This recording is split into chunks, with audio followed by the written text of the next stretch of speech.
ஆதித்யா தொலைக்காட்சி நேயர்கள் அனைவருக்கும் இனிய காலை வணக்கம். இன்றைய தினம் ஆங்கில மாதம் பிப்ரவரி 9, தமிழ் மாதம் 26 தை, ஞாயிற்றுக்கிழமை, பௌர்ணமி திதி, ஆயில்யம் நட்சத்திரம், சௌபாக்கியம் நாமயோகம், பவம் கரணம். இன்றைய தினம் இஷ்டின்னு சொல்லக்கூடிய அகமாவை தினம். ஸோ இன்றைய தினம் நீங்கள் யாராவது வீட்டில் பழைய நிறுவனத்தில் புதுப்பித்து ஒரு ஆல்டர்னேஷன்லாம் ஒர்க் பண்ணிட்டு இன்றைக்கி நம்ம ஒரு பூஜை பண்ணலாம், இன்றைக்கி ஒரு கணபதி ஹோமம் வைக்கலாம் அப்படின்ற மாதிரி ஏதாவது ஒரு யாகத்தி பண்ணுறதா இருந்தால் இன்றைய தினம் நீங்கள் செஞ்சீங்கன்னா அந்த பூஜை 100% உங்களுக்கு பலனை கொடுக்கும். இன்றைய தினம் 12 ராசி பலன்கள் எப்படி இருக்குன்றதை நம்ம பார்ப்போம்.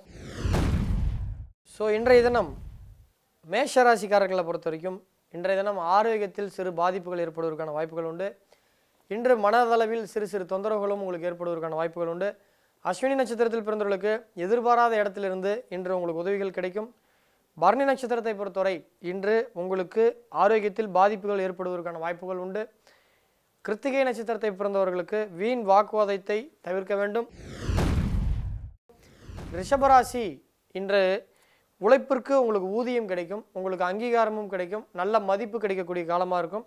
குறிப்பாக கிருத்திகையில் பிறந்தவர்களுக்கு தேவையற்ற பேச்சுவார்த்தைகளை தவிர்க்க வேண்டும். இன்று ரோஹிணியில் பிறந்தவர்களுக்கு நீங்கள் செய்கின்ற செயலுக்கு நல்ல மதிப்பும் நல்ல பாராட்டுகளும் நல்ல வெகுமதியும் கிடைக்கக்கூடிய நாளாக இன்று இருக்கும்.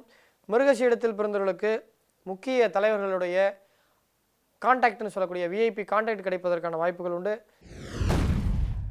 மிதுன ராசியில் பிறந்தவர்களுக்கு இன்றைய தினம் உங்களுக்கு துணிச்சல் அதிகரிக்கும், செய்யும் காரியங்களில் ஜெயம் உண்டாகலாம், அவங்களுக்கு மருத்துவ விஷயங்கள் வெற்றிகள் கிடைக்கும்.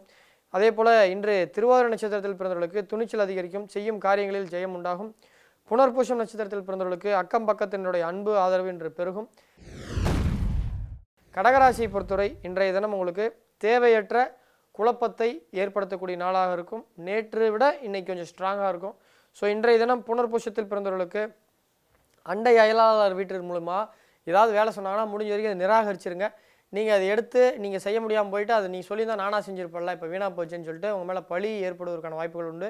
ஸோ உங்களால் செய்து முடிக்கக்கூடிய விஷயத்தை நீங்கள் வாங்குற வரைக்கும் உங்களுக்கு வேலை இருக்காது, வாங்கிட்டீங்கன்னா வேறு சில வேலைகள் காரணமாக செஞ்சு முடிக்க முடியாமல் போகிறதுக்கான வாய்ப்புகள் உண்டு. பூசம் நட்சத்திரத்தை பொறுத்த வரைக்கும் தேவையற்ற மனக்குழப்பத்தை தவிர்ப்பது நல்லது. ஆயில்யத்தில் பிறந்தவர்களுக்கு வருமானம் அதிகரிக்கும், குடும்ப ஒற்றுமை சிறப்பாக இருக்கும். இன்று நீங்கள் சிறு கவனமாக இருக்க வேண்டும். கடகராசி நேயர்கள் இன்று முடிந்தவரை நீங்கள் கோயில் வழிபாடு ஒரு முறையாக செய்வது நல்லது. சிம்மராசியை பொறுத்தவரை இன்று சிக்கனமாக இருக்க பழகுங்கள், இன்று நீங்கள் சிக்கனமாக இருப்பது நல்லது. மகம் நட்சத்திரத்தில் பிறந்தவர்களுக்கு அதிக வரவு இருக்கும், கூடவே செலவுகளும் ஏற்படும். பூரம் நட்சத்திரத்தில் பிறந்தவர்களுக்கு கடனை தவிர்க்க சிக்கனமாக செலவும் செய்யவும். உத்திரத்தில் பிறந்தவர்களுக்கு உடன் பிறந்தவர்களுடைய உதவிகள் கிடைப்பதற்கான வாய்ப்புகள் உண்டு. கன்னியாராசியை பொறுத்த வரைக்கும் உங்களுக்கு உடல் ஆரோக்கியம் சிறப்பாக இருக்கும். உத்திரத்தில் பிறந்தவர்களுக்கு உடன் பிறந்தவர்கள் மூலமாக நன்மையும் உதவிகளும் கிடைக்கும். ஹஸ்தம் நட்சத்திரத்தில் பிறந்தவர்களுக்கு உடல் ஆரோக்கியம் சிறப்பாக இருக்கும். சித்திரை நட்சத்திரத்தில் பிறந்தவர்களுக்கு நண்பர்கள் மூலமாக சந்திப்புகள் மனதில் ஒரு மகிழ்ச்சியை ஏற்படுத்தும், ஒரு திருப்தியை தரும். துலாம் ராசிக்காரர்களை பொறுத்த வரைக்கும் இன்றைய தினம் உங்களுக்கு வியாபாரம் வெற்றியடையக்கூடிய, நீண்ட நாள் முயற்சிகள் வெற்றியடையக்கூடிய நாளாக இன்றைய தினம் இருக்கும். சித்திரையில் பிறந்தவர்களுக்கு நண்பர்கள் மூலமாக உங்களுடைய காரியங்கள் முடிக்க உதவிகள் அவங்க புரிவாங்க. சுவாதியில் பிறந்தவர்களுக்கு வியாபாரத்தில் நல்ல கான்டாக்டும் நல்ல லாபமும் இன்று கிடைக்கக்கூடிய நாள். விசாகத்தில் பிறந்தவர்களுக்கு புதிய தொழில் தொடங்க முயற்சிகள் செய்யலாம். விருச்சிக ராசியை பொறுத்தவரை இன்றைய தினம் உங்களுக்கு பொருளாதாரத்தில் சுமாராக இருந்தாலும் வெற்றிகள் உங்கள் கையில் இருக்கும். குறிப்பாக அனுஷத்தில் பிறந்தவர்களுக்கு பொருளாதார நிலை சுமாராக இருக்கும், சேமிப்பு கரைவதற்கான வாய்ப்புகள் உண்டு. கேட்டையில் பிறந்தவர்களுக்கு உறவினர்கள் வருகை மகிழ்ச்சியை ஏற்படுத்தும், பணவரவு உங்களுக்கு தேவைக்கு இன்று கிடைக்கும். தனுசு ராசியை பொறுத்தவரை இன்றைய தினம் உங்களுக்கு வாகனங்களில் செல்லும் போது மிகுந்த கவனம் தேவை. மூலம் நட்சத்திரத்தில் பிறந்தவர்களுக்கு மருத்துவ செலவுகள் வரும், ஆரோக்கியத்தில் அக்கறை காட்டவும். பூராடம் நட்சத்திரத்தில் பிறந்தவர்களுக்கு வாகனங்களில் செல்லும் போது கவனம் தேவை. உத்திராடம் நட்சத்திரத்தில் பிறந்தவர்களுக்கு வீட்டில் மகிழ்ச்சி தரக்கூடிய சம்பவங்கள் நடந்தேறும். மகர ராசியை பொறுத்தவரை இன்றைய தினம் உங்களுக்கு எதிரிகள் மூலமாக சிறு சிறு தொந்தரவுகளும் தொல்லைகளும் சக போட்டியாளர்கள் பிரச்சனை பெறுவதற்கான வாய்ப்புகள் உண்டு. திருவோணம் நட்சத்திரத்தில் பிறந்தவர்களுக்கு எதிரிகள் தொல்லை நீங்கும். அவிட்டம் நட்சத்திரத்தில் பிறந்தவர்களுக்கு பணவரவு கூடவே சுப செலவுகளும் ஏற்படுவதற்கான வாய்ப்புகள் உண்டு. கும்பராசியில் பிறந்தவர்களுக்கு இன்றைய தினம் உங்களுக்கு உத்தியோகத்தில் பணியிட மாற்றம், ஒரு சேஞ்ச் ஏற்படுவதற்கான வாய்ப்புகள் உண்டு. பூரட்டாதியில் பிறந்தவர்களுக்கு பிள்ளைகள் ஆரோக்கியத்தில் அக்கறை காட்ட வேண்டும். மீனராசியை பொறுத்தவரை இன்றைய தினம் உங்களுக்கு பிள்ளைகளால் தொல்லைகள் ஏற்படுவதற்கான வாய்ப்புகள் உண்டு. ரேவதி நட்சத்திரத்தில் பிறந்தவர்களுக்கு உழைப்பிற்கு ஏற்ப சில பலன்கள் கிடைக்கும். ஆனால் உங்களுக்கு ஒரு நல்ல நாளாக இன்று இருக்கும். இன்றைய தினம் சிறப்புகள் அப்படின்னு நம்ம பார்க்கும் பொழுது இன்றைய தினம் இஷ்டி தினம். ஸோ இன்றைய தினம் முக்கியமான முடிவுகள் எடுப்பது, முக்கியமான தீ காரியங்கள், ஸோ ஒரு கொழுந்து விட்டு எறியணும் ஒரு விஷயம் ஒன்று நம்ம பண்ணோம், அது தமிழ்நாடு திரும்பி பார்க்கணும், ஒரு மாசாக பண்ணணும், அந்த சினிமா ரிலீஸ் பண்ணுறது அல்லது ஃபஸ்ட் லுக் ரிலீஸ் பண்ணுறதுக்குலாம் இன்றைக்கி நாள் நல்ல நாள். ஸோ இன்றைக்கி நீங்கள் ஒரு விஷயம் பண்ணிங்கன்னா அது மிகப்பெரிய லெவலில் எல்லாராலும் பேசப்படும், எல்லாரும் திரும்பி பார்க்கக்கூடிய நாளாக இன்று இருக்கும். இன்றைய தினம் சந்திரமானப்படி அகமாவை மாறப்படி இன்றைய தினம் 15வது நாள் அகமாவை அப்படின்னா புண்ணிய தினமான இன்று புனித நிதி, புனித குளம், இது போன்ற சமுத்திரங்களில் நீராட நல்ல நாள். தோஷ பரிகாரங்கள் செய்ய நல்ல நாள். புனித நீராட நல்ல நாள்.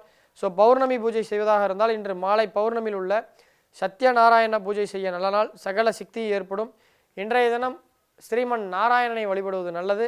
இன்றைய தினத்தில் என்னெல்லாம் நம்ம செய்யலாம் அப்படின்னு நம்ம பார்க்கும் பொழுது இன்றைய தினம் நட்சத்திர சித்தாந்த அடிப்படையில் பார்க்கும் பொழுது இன்றைய தினம் குழந்தைகளை பள்ளியில் சேர்க்க, கடன் வாங்க, கடன் தீர்க்க, வியாதிஸ்தர்கள் குளிக்க, மாடு வாங்க, இது போன்ற விஷயங்கள்லாம் செய்ய நல்ல நாள்.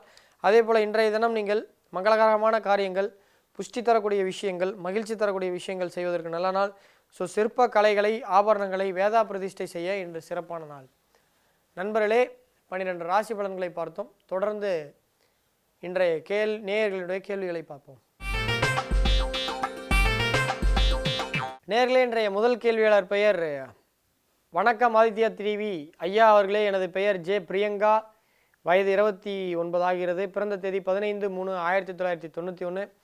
பிறந்த நேரம் மதியம் 12:30 வெள்ளிக்கிழமை, பங்குனி 1, கும்பராசி, சதய நட்சத்திரத்தில் பிறந்திருக்கேன். மயிலாடுதுறையில் பிறந்திருக்கேன். எனது ராசி பலன்படி எனக்கு அரசு உத்தியோகம் கிடைக்குமா? எனது ஆயுள் எவ்வளவு காலம் நீடிக்கும் இருக்கீங்க. ஸோ உங்கள் ஜாதகத்தில் ஒன்றும் நோய்வாய்ப்படுற மாதிரி வாய்ப்பே இல்லை. ஏன் இந்த கேள்வி கேட்டிங்கன்னு எனக்கு ஒன்றும் தெரியல. அதே மாதிரி உங்களுக்கு விரக்தியாக இருக்கிற அளவுக்கு உங்களுக்கு ஒன்றும் பெரிய அளவில் ப்ராப்ளமும் கிடையாது. ஸோ இந்த கேள்வி ஏன் கேட்டிங்கன்னு எனக்கு தெரியலை. உங்கள் ஜாதக ரீதியாக பெரிய அளவில் நோய் தொற்றோ அல்லது வியாதி தொற்றோ இருக்கிறதுக்கான வாய்ப்புகள் இல்லை. காரணம், உங்கள் ஜாதகத்தில் 8ஆம் பாவாதிபதியும் பாதகாதிபதியும் இந்த வயசு வரைக்கும் அப்டுடேட். நான் ஏதோ ஒரு பயத்தில் தான் ஃபஸ்ட்டு செக் பண்ணேன். அப்டுடேட் ஒன்றும் பெரிய லெவலில் உங்களுக்கு சோகத்தை கொடுக்கல. ஸோ ஏன் இந்த கேள்வின்னு தெரியல. உங்களுடைய ஆயுள் காலம் சராசரி மனித வாழ்க்கை அளவுக்கு நிச்சயமாக இருக்குது. என்றைக்கும் வாழ்க்கை எந்த தேதியில் முடியும்னு சொல்லவே கூடாது. யாரோ சொன்ன மாதிரி வாழ்கிற நாள் தெரிஞ்சிட்டா சாகிற நாள் நரகமாயிடும் அப்படின்ற மாதிரி அதெல்லாம் தெரிஞ்சிக்கூடாது. ஸோ உங்களுடைய ஜாதக ரீதியாக எனது ராசி பலன்படி அரசு வேலை கிடைக்குமான்னு இருக்கீங்க. அரசு வேலை கிடைப்பதற்கான வாய்ப்புகள் சற்று குறைவாக தான் இருக்குது. ப்ரைவேட் கம்பெனியில் வேலை செய்யுங்க. ஸோ இந்த ஆயில் எவ்வளவுன்றதை பொதுவாக யாரும் கேட்க வேண்டாம். அதாவது ஜோதிடர்கிட்ட போனால் இது ஒன்று தெரிஞ்சிக்கலான்னு எல்லாம் கேட்குறீங்க. அது என்னென்னா ஆயில் பலத்தை உண்மையாக துல்லியமாக கணித்து சொல்லலாம். ஒன்றும் பெரிய கஷ்டம்லாம் கிடையாது. என்னுடைய முகநூல் நண்பர்கள் நிறைய பேர் தெரியும். நான் பல பேருடைய மரணத்தை முன்கூட்டியே கணித்தேன் ஒரு காலத்தில். இந்த உங்களுடைய மக்கள் பார்வைக்கு படாததுக்கு முன்னாடி. இனிமேல் அதை பண்ண மாட்டேன். இது ஒருத்தர் நல்லா இருக்கும்போது அவர் இறந்துருவாங்கன்னு சொல்கிறது ஒரு திறமையை நம்ம வெளிப்படுத்தலாமே தவிர, ஆனால் அந்த நபருடைய குடும்பம் அவங்களுக்கு எவ்வளோ கஷ்டப்படுன்றதை நான் உணர்ந்திருக்கேன். ஸோ இனி அதை தவிர நான் பண்ணவே மாட்டேன். ஸோ இனி அதெல்லாம் கேட்காதீங்க. மெயிலில் வேறு யார்ட்டையுமே கூட கேட்காதீங்க. யாராவது நோய்வாய்ப்படுக்கையில் இருக்காங்க, மரணப்படுக்கையாக இருக்காங்க, ஸோ அது உங்களுக்கு பௌத்தரியமாக அவங்களுக்கும் இருக்குது உங்களுக்கும் இருக்குன்னா அதை கேட்குறதுல ஒரு நியாயம் உண்டு. ஸோ ஏன் அப்படி கேட்குறீங்கன்றது எனக்கு தெரியலை. ஸோ இந்த இவங்களுடைய ஜாதக ரீதியாக பார்க்கும் பொழுது ஆயிலெலாம் நீளமாக இருக்குது, எந்த பிரச்சனையும் கிடையாது. அடுத்த கேள்வியாளரை சந்திப்போம். நேரில் என்ற 2வது கேள்வியாளர் பெயர் Meera. Dear sir, my date of birth is 14 April 1991 காலை 8:14 சென்னையில் பிறந்திருக்கேன். எனக்கு எப்போ கல்யாணம் ஆகும், என்னுடைய மேரேஜ் லைஃப் எப்படி இருக்கும், இது 2 தான் கேட்டிருக்காங்க. மீரா அவர்களே, உங்களுடைய ஏதாவது பரிகாரம் கேட்குறீங்க, எப்போ கல்யாணம் பண்ணுறீங்க. ஆக்சுவலாக உங்களுக்கு முன்னிலே ஒரு தடவை நிச்சயதார்த்தம் ஆகிற அளவுக்கு க்ளோஸாக போய் நிற்கிறதுக்கும் வாய்ப்புகள்லாம் காட்டியிருக்கு. ஸோ தொடர்ந்து ஞாயிற்றுக்கிழமை உங்கள் ஜாதகத்தில் 7ஆம் பாவ முனையும் 7ஆம் பாவாதிபதியும் ராகுவுடைய பிடியில் இருக்கிறதுனால, ராகுவுடைய கண்ட்ரோல் ஆதிக்கத்தில் இருக்கிறதுனால ஒவ்வொரு சண்டேவும் வீட்டு பக்கத்தில் இருக்கக்கூடிய காளியம்மன் கோயிலுக்கு தொடர்ந்து எலுமிச்சம்பழம் மாலை போட்டோ அல்லது எலுமிச்சம்பழம் விளக்கு போட்டோ வழிபட்டு வாருங்கள். அதே மாதிரி பாம்பு புற்றுள்ள கோயிலுக்கு சென்று வாருங்கள். நிச்சயமாக ஒரு மாற்றம் ஏற்படும். நிச்சயமாக கல்யாணம் நடக்கும். ஸோ உங்களுக்கு எப்போ கல்யாணம் ஆகுன்றீங்க அந்த கேள்விக்கு டைரக்ட் ஆன்சர் பார்த்தீங்கன்னா பைனரியாக சொல்லி தான் எனக்கு பழக்கம். ஈவன் அது தப்பாக போனாலும் அது கடவுள் என் கையில் இல்லை, காலத்தின் கையிலையும் கடவுள் கையில் இருக்குது. பட் நீங்களே ஒரு குழப்பத்தில் வரீங்க. நானும் அதை சேர்த்து இப்படி ஆகலாம் இப்படி ஆகலான்னு குழப்ப மாட்டேன். டைரெக்டாக பைனரியாக ஆன்சர் சொல்கிறேன். ஸோ உங்களுக்கு 2020 ஜூன் ஜூலை அதுக்கு அந்த காலத்தில் ஆக வாய்ப்பு இருக்குது. மிஸ் ஆனால் 2020 நவம்பர்லேருந்து 2021 பிப்ரவரிக்குள்ளே கண்டிப்பாக நடக்கும். மீண்டும் நாளை காலை 8 மணிக்கு ஆதித்யா தொலைக்காட்சியில் நட்சத்திர கணக்கு நிகழ்ச்சியில் சந்திக்கும் முறை உங்களிடமிருந்து விடைபெறுவது உங்கள் அன்பு நண்பன் சேலம் பாலாஜிஹாசன். மீண்டும் காலை சந்திப்போம். வணக்கம் நேயர்களே.